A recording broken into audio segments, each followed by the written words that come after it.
Saya Aisyah Ramadhani, mahasiswi dari jurusan Bahasa dan Sastra Inggris semester 6. Saya akan membawakan presentasi eksplorasi penjuru bahasaan, tatapan mata, pembelajaran campuran, ketepatan, dan kemampuan beradaptasi karir.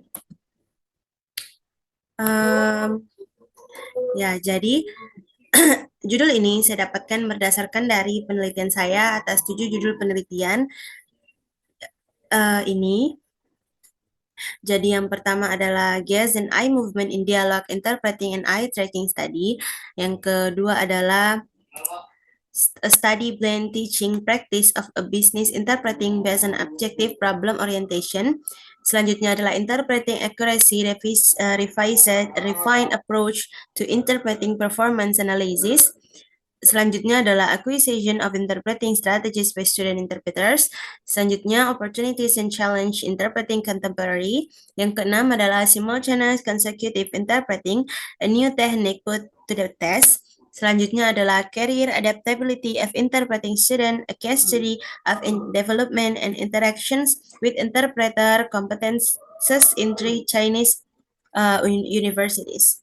Jadi judul yang pertama adalah tatapan dan gerakan mata dalam penerjemahan dialog. Artikel ini meneliti pola tatapan mata dan gerakan mata penerjemah selama menerjemahkan dialog. Tujuan penelitian ini adalah untuk mengidentifikasi beban kognitif dan upaya yang terlibat dalam proses penerjemahan, terutama saat menerjemahkan ke dalam bahasa kedua. Hasilnya menunjukkan perbedaan pola tatapan mata tergantung pada tindakan dan bahasa yang digunakan. Penerjemah lebih sering mengalihkan tatapan mata ketika menerjemahkan ke dalam bahasa kedua, menandakan adanya beban kognitif yang lebih besar. Namun, tidak ada perbedaan signifikan antara penerjemah berpengalaman dan tidak berpengalaman dalam hal ini. Penelitian ini juga mengupas penelitian sebelumnya tentang penerjemahan arah tatapan mata dalam interaksi sosial, komunikasi berpusat pada pasien, kemampuan bahasa, dan beban kognitif. Secara keseluruhan, penelitian ini membantu memahami proses kognitif dan pola tatapan mata dalam penerjemahan dialog. Yang kedua, judulnya adalah sebuah studi tentang praktik pengajaran campuran interpretasi bisnis berdasarkan orientasi masalah objektif. Jadi penelitian ini membahas tentang cara mengajar yang efektif dalam penjuru bahasaan bisnis, yaitu dengan menggunakan pendekatan campuran berdasarkan orientasi masalah objektif. Tujuan dari penelitian ini adalah meningkatkan kemampuan mahasiswa dalam menerjemahkan, menggunakan bahasa dalam situasi praktis, dan menangani masalah lintas budaya. Hasil penelitian ini menunjukkan bahwa cara mengajar campuran ini berhasil meningkatkan kemampuan penjuru bahasaan mahasiswa dan memberikan kesempatan untuk berlatih secara langsung. Singkatnya, secara pengajaran ini sangat bermanfaat dalam mata kuliah penjuru bahasaan bisnis dan bisa menjadi acuan untuk pengembangan mata kuliah serupa di masa depan. Meskipun demikian, perlu penelitian lebih lanjut untuk mengonfirmasi temuan ini secara lebih mendalam.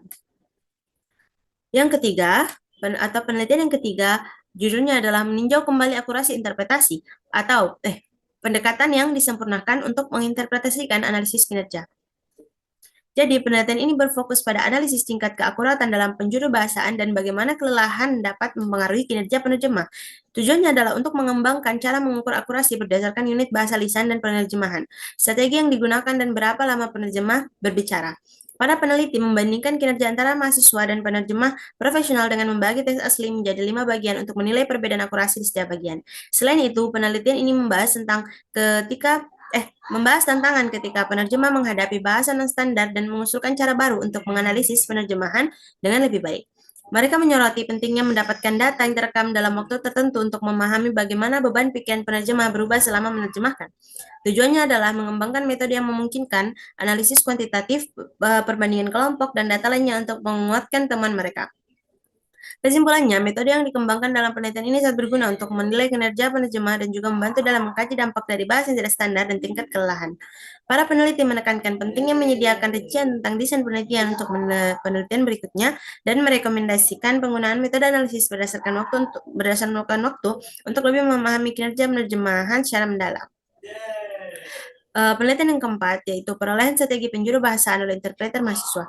Penelitian ini membahas tentang cara interpreter mahasiswa menggunakan strategi dalam tugas penjuru bahasaan berurutan atau CI. Tujuannya adalah untuk menyelidiki bagaimana strategi ini digunakan oleh interpreter mahasiswa dan bagaimana penggunaannya berhubungan dengan kinerja mereka. Para peneliti melakukan survei dengan mengidentifikasi 22 strategi CI. Kemudian mereka menganalisis penggunaan strategi ini oleh peserta penelitian melalui analisis wacana, retrospeksi, dan wawancara. Hasil penelitian menunjukkan ada dua tren penggunaan strategi yang berbeda di antara mahasiswa. Penggunaan strategi eksplisitasi meningkat 2 kali lipat dari tahap 1 ke tahap 2, sementara penggunaan strategi kompresi mengalami penurunan yang signifikan. Hal ini disebabkan oleh kepedulian mahasiswa terhadap akurasi dan kelengkapan informasi dalam kinerja penjuru bahasaan mereka. Mahasiswa ingin memastikan penerjemahan mereka lebih akurat dan menyampaikan informasi secara lengkap. Kesimpulan dari penelitian ini adalah adanya hubungan yang signifikan antara penggunaan strategi dan kinerja penjuru bahasaan.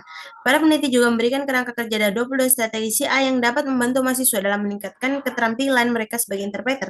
Dengan demikian, peneliti ini memberikan wawasan yang berharga bagi interpreter pemula untuk memahami bagaimana menggunakan strategi penjuru bahasa secara lebih efektif dalam tugas-tugas mereka.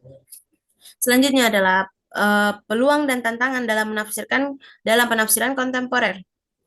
Penelitian ini membahas tentang tantangan dan peluang dalam menginterpretasikan bahasa kontemporer.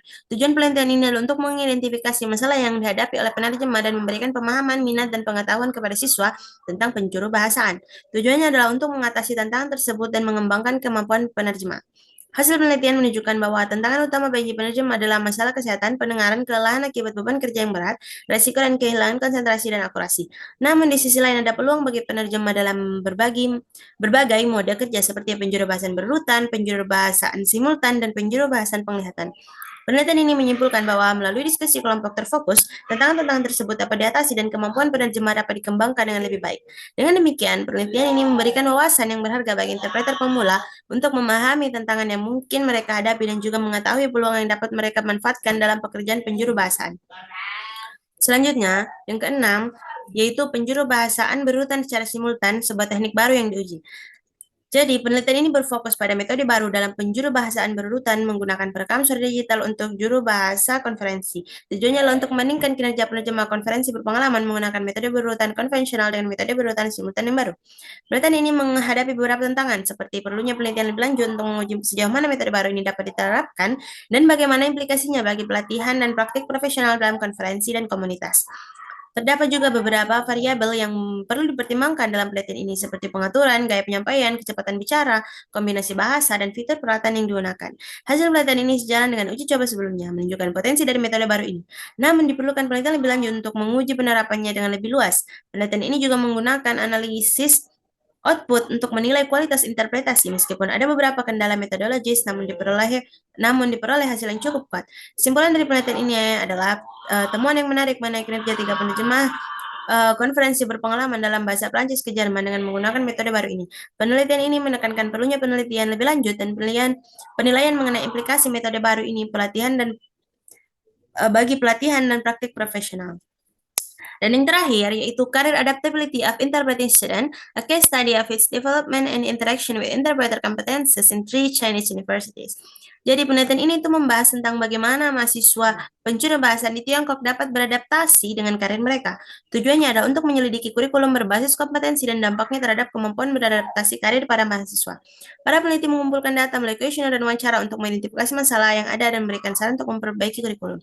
Hasil penelitian menunjukkan bahwa para mahasiswa menganggap beberapa hal penting untuk beradaptasi dengan karir seperti profesionalisme, pengetahuan, bahasa, dan kesiapan psikologis. Mereka merekomendasikan beberapa perubahan pada kurikulum seperti menambahkan lebih banyak kursus untuk meningkatkan kemampuan bahasa dan pengetahuan, menggunakan simulasi dan proyek-proyek dalam pembelajaran, mengajarkan keterampilan kewirausahaan, memberikan kesempatan untuk magang yang nyata, menjalin koneksi dengan industri, dan memberikan pelatihan yang memadai untuk keterampilan inti dalam penjuru bahasaan. Kesimpulan dari penelitian ini menunjukkan bahwa dengan melakukan perubahan pada kurikulum dalam hal-hal tersebut, mahasiswa penjuru bahasaan dapat lebih siap dalam beradaptasi dengan karir mereka di masa depan.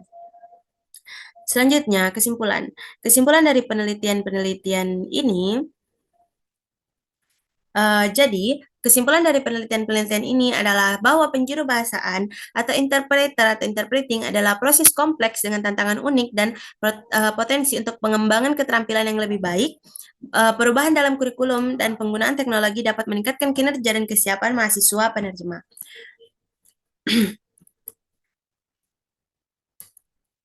Oke, sekian dari saya. Terima kasih. Assalamualaikum warahmatullahi wabarakatuh.